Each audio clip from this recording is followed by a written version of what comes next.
फरमाते हैं कि मैं ना मजदूर लेने गया, बगदाद के चौक में मजदूर बैठे होते थे। तो मेरी उन मजदूरों में से ना एक नौजवान बच्चे पे नजर पड़ी। बड़ा कमजोर सा वजूद था, लेकिन चेहरे पर इबादत का निशान था। माथा बताता था कि नमाज का बड़ा ख्याल रखता है। मैं उसके करीब गया।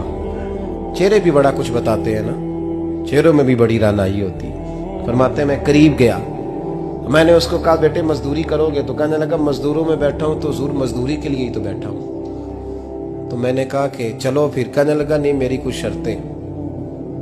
मैंने कहा बताओ। कहने लगा पहली शर्त यह है कि लोग 4 दिनार दिहाड़ी लेते हैं, मैं 3 दिनार लूंगा। मैंने कहा यार भाई तो बड़ी बेहतरीन है, बाकी भी इस तरह की रख ले।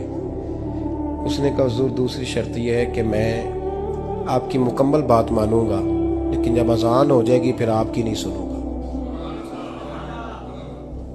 तीसरी बात उसने ये की कि हुजूर मैं आपके घर में काम करूंगा पर आपके किसी सवाल का जवाब नहीं दूंगा। कहते मैंने कहा यार तू बड़ा अजीब है, शर्तें तो मालिकों की होती हैं। कहने लगा जी बहरहाल मैं शर्तें लगा के जाता हूँ। फरमाते मैं उसे घर ले आया। काम मैंने उसको बताया तो जो काम मजदूर सारे दिन में करता है ना, उसने 2 घंटे में ही कर दिया। हमारे मजदूर सिगरेट पीने में भी तो आधा घंटा लगाते हैं, वो चाय पीने जाएं तो पौना घंटा। वहां उनको भी तो दयानतदारी करनी चाहिए कि नहीं करनी चाहिए? मुआहदा किया है ना जी, तो पूरा उतरना चाहिए ना। कहते 2 घंटे में। अब काम जब बंदा शुरू कराता है तो काम और निकल आता है। कहते काम मैंने उसको और बता दिया, वो करने लगा। उसने मिट्टी निकाल के रखी थी बाहर रास्ते में, तो अजान हो गई जोर की। उसने वहीं कुदाल छोड़ी कही और चलने लगा। तो मेरा बेटा कहने लगा इसको जरा बराबर कर दो। कहने लगा चुप कर जा, तेरे बाप से बात हुई थी, जब अजान होती है तो मैं किसी और की नहीं सुनता, सिर्फ अल्लाह रसूल की सुनता हूँ। कहते मस्जिद चला गया, नमाज पढ़ के आया तो दोपहर का वक्त था। मेरी बीबी कहने लगी इसको को खाना खा ले। कहते हमने कहा खाना खा लो। तो कहने लगा मैंने रोजा रखा हुआ, रमजान भी नहीं था, नफली रोजा रखा हुआ। फरमाते हैं शाम हुई, मैंने 3 दिनार दिए। तो मैंने कहा तेरा नाम क्या है? कहने लगा मैंने आपसे कहा था मैं किसी सवाल का जवाब नहीं दूंगा। वो चला गया। अगले दिन मैं फिर लेने गया उसे, काम कुछ और निकल आए। तो लोगों ने बताया वो सिर्फ हफ्ते वाले दिन आता है।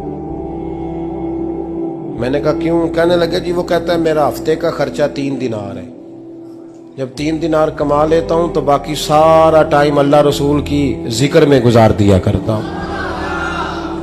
फरमाते हैं जी अगले हफ्ते मैं फिर लेने गया। मैंने पूरा हफ्ता इंतजार किया कि काम उसी से कराना है। मैं जब गया तो मैंने कहा चलो। कहने लगा मेरी शर्तें याद है ना?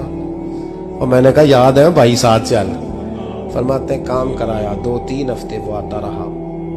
1 हफ्ते में गया तो लोगों ने कहा हुजूर आज नहीं आया। क्यों? कहने लगे बीमार हो गए। कहाँ घर है? कहने लगे बगदाद के कब्रिस्तान के पीछे जो कच्ची आबादी है उसमें रहता है। फरमाते मैं गया, दरवाजे पे दस्तक दी तो कहने लगा हुजूर आप हैं? दरवाजा खुला है, आ जाइए। फरमाते हैं मैं अंदर गया तो मैंने कहा तुम्हें कैसे पता चला मैं आया हूँ? कहने लगा हुजूर अल्लाह वाले हो, आप नहीं आना था, वरना अमीर तो गरीबों का पता लेने कोई नहीं आते। कहते मैं करीब गया तो कहने लगा मैं आपका इंतजार कर रहा था, तेज बुखार है, तप रहा। जेब से कुछ पैसे निकाले। कहने लगा ये पैसे रखने। एक अंगूठी निकाली।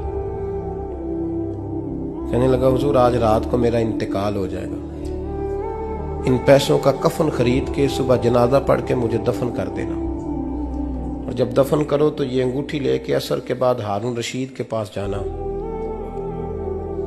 आप उसे कहना मैंने मिलना है पर वो आपको टाइम नहीं देगा। आप उसको आवाज दीजिएगा कि तेरी एक अमानत है मेरे पास, फिर वो आपसे मिलेगा तो अंगूठी दे दे, फिर आप मेरी तरफ से फारिग हैं। हजरत फरमाने लगे तेरा नाम? और कहने लगा हुजूर वक्त थोड़ा है,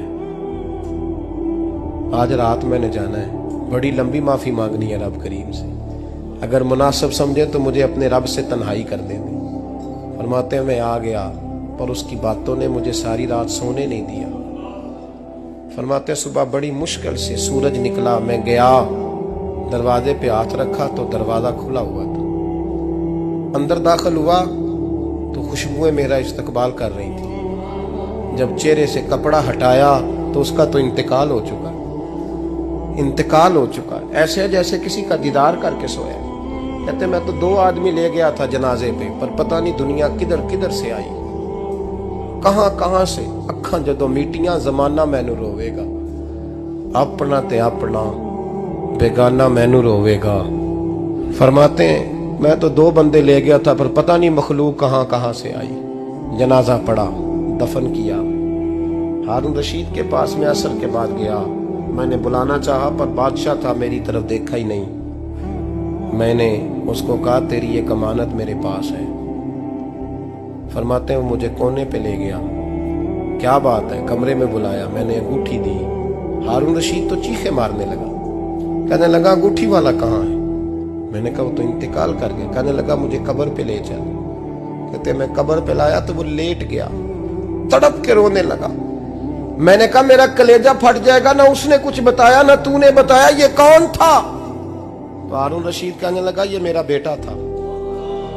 मैंने कहा तेरा बेटा और मजदूर? कहने लगा हुजूर ये हजरत दाऊद ताई के पास बैठा करता था, उनका मुरीद था, मुझे रोज कहता था अब्बा तूने बड़ी दुनिया इकट्ठी कर ली है, मरते वक्त तुझसे टांगे समेटी नहीं जाएंगी, इतना हिसाब नहीं तू दे सकेगा। मैं इसको समझा देता, इसकी अम्मा समझा देती।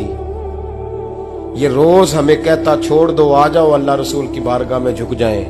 हम समझ। एक दिन ये चला गया, कहने लगा फिर तुम्हारा रास्ता और है और मेरा रास्ता और है। ये सोने की अंगूठी गलती से इसके पास रह गई, गलती से हीरे की अंगूठी चली गई। कहने लगा देखो मेरे बेटे ने आज वो भी वापस कर दी है।